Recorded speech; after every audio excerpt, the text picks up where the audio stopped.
ko sa lahat ng resort, yung lifeguard. Yung pwesto ng lifeguard, bakit ang taas tulad nito? Sabi nila kaya mataas para makita nila yung emergency. Pero paano yan? Pag nakakita ng emergency, anong gagawin mo? Diba? Tingnan mo, emergency, talon, napilayan, siya na ngayon ang emergency. Pero believe ako sa Pinoy, unique ang Pinoy. Kahit saan ka magpunta sa buong mundo, alam mong Pinoy ang kasabay mong nagsuswimming sa swimming pool. Bakit? Pinoy lang ang kayang mag-swimming in complete basketball uniform. Which may sense yun kasi mas safe.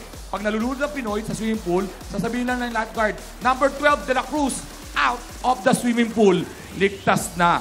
At ito sa swimming pool, normal lang na makakita ko na mag-shota na kinikilig. In love yun Ang nakakatakot, pag mag-isa lang at kinilig. Ibig sabihin, umihi yun.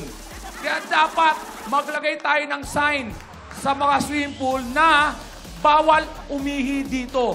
Pero itong bawal umihi dito, ang target nito, pangmasa.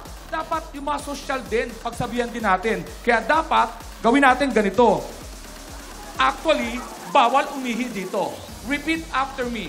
Actually, bawal umihi dito. O, di ba?